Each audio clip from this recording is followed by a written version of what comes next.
good afternoon and welcome to today's Kingston Library ebook review. I'm Fran and the book I'm going to be reviewing today is The Help by Kathryn Stockett. The cover is over here on the left. It's a book that I really love and I really enjoyed. I actually saw it after I first saw the film, which was adapted from it, starring Emma Stone, Viola Davis, Octavia Spencer, and the film is really excellent.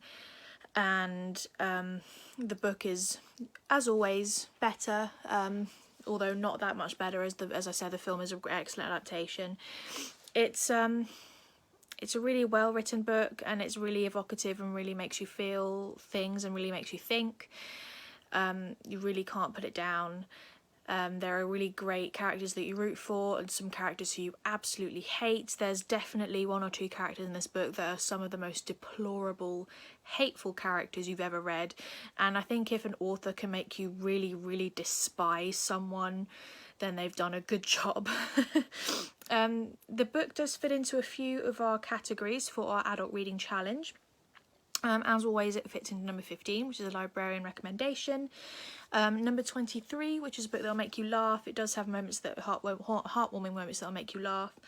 Number 24, which is a book that can make you cry. Number 29, which is a place that you may have visited. This book is set in Jackson, Mississippi, so perhaps you've visited there or you may want to visit. It could fit into that category as well. It is available on Overdrive as an ebook and available on RB Digital as an audiobook, so you have both options there for you. The general story is, it's set in the points of view of three different women in Jackson, Mississippi in 1962, back when there was still segregation and there was still,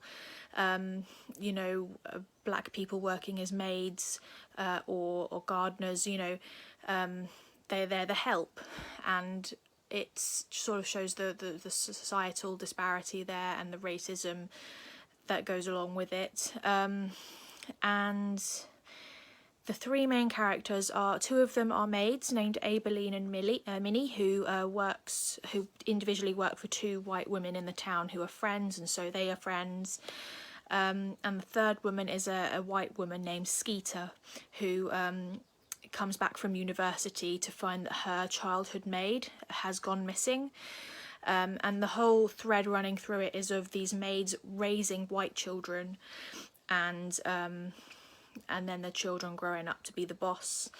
But Skeeter comes back from university and truly thinks of Constantine, her maid, as her mother rather than her actual mother, because Constantine was the one who nurtured her and loved her growing up. And so it shows both sides of that story, and it's really an interesting thread to show it through because it's something you don't often think about. And because of this sudden disappearance, Skeeter decides to write a book about the experience of the maids, which is something that was actually illegal at the time. You weren't allowed to write about the lives of black people at the time. And so, Skeeter was doing something quite dangerous, but she really wanted to show the way that everyone was being treated, particularly by women who used to be her friends growing up. And so she tries to recruit Aibeline and Minnie to her cause. And while they're both obviously very skeptical and worried and scared at first, they realise that it's their opportunity to try and do something about the way that society is and try and help. And so they do so, and they form a really lovely bond and trust and friendship. And it's really gripping because Minnie's boss, who is the evil character I told you about before, her name's Miss Hilly, and she is genuinely the most hateful person. I think short of maybe Umbridge in Harry Potter, who I just genuinely hate more than anyone else. She's pure evil, and you see her get her comeuppance in a big way, which is always very satisfying. It's just a really gripping story to see how it flows and through actual societal historical events that happen at the time. It keeps it all really gripping, and you're so worried for the characters if they're going to get found out. But it's really excellent. I'll just read a short part of one of Skeeter's chapters. part of Skeeter's big conflict is that she doesn't have any real interest in getting married.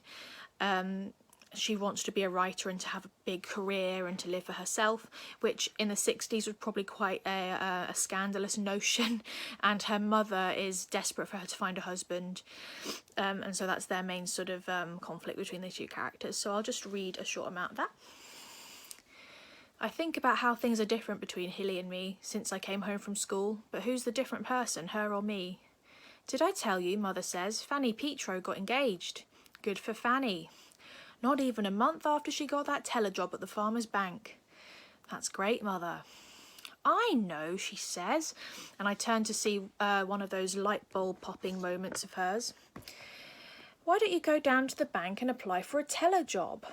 I don't want to be a bank teller, Mama. Mother sighs, narrows her eyes at the spaniel Shelby, licking his nether parts. I eye the front door, tempted to ruin the clean floors anyway. We've had this conversation many times. 4 years my daughter goes off to college, and what does she come home with, she says? A diploma? A pretty piece of paper, Mother says. I told you I didn't meet anybody I wanted to marry, I say. Mother rises from her chair, comes close so I'll look her in her smooth, pretty face. She's wearing a navy blue dress, narrow along her slim bones. As usual, her lipstick is just so, but when she steps into the light, I see dark stains deep and dried on the front of her clothes. I squint my eyes, trying to see if the stains are really there. Mama, are you feeling bad? If you just show a little gumption, Eugenia. Your dress is all dirty on the front. Mother crosses her arms. Now, I talked to Fanny's mother, and she said Fanny was practically swimming in opportunities once she got that job. I drop the dress issue. I'll never be able to tell Mother I want to be a writer. She'll only turn it into yet another thing that separates me from the married girls. Nor can I tell her about Charles Gray, my math study partner last spring at Ole Miss. How he gotten drunk senior year and kissed me and then squeezed my hand so hard it should have hurt but didn't. It felt wonderful the way he was holding me and looking into my eyes. And then he married 5-foot Ginny Sprigg. What I needed to do was find an apartment in town, the kind of building where single plain girls lived, spinsters, secretaries, teachers. But the one time I mentioned using money from my trust fund, Mother had cried real tears. That's not what that money's for, Eugenia. To live in some rooming house with the strange cooking smells and stockings hanging out the window. And when the money runs out, what then? What will you live on? Then she draped a cold cloth on her head and gone to bed for the day. And now she's gripping the rail, waiting to see if I'll do what Fat Fanny Petro did to save herself.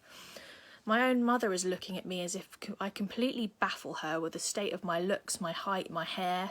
To say I have frizzy hair is an understatement. It's kinky and whitish blonde, breaking off easily like hay. My skin is fair, and while some call this creamy, it can look downright deathly when I'm serious, which is all the time. Also, there's a slight bump of cartilage along the top of my nose. But my eyes are cornflower blue, like Mother's. I'm told that's my best feature. So yes, I mean, the writing is so great, so gripping. The characters are so endearing and you really care about them, or you hate them, depending on the character. So yeah, I'd 100% recommend this book and the film as well. If you can catch it and do a double feature, I'd really love that. It's so much fun. And it's a really great emotional story, and it'll really make you think once it's over. So that is the review for today, The Help by Kathryn Stockett. I hope you enjoyed, and I hope to see you soon. Bye.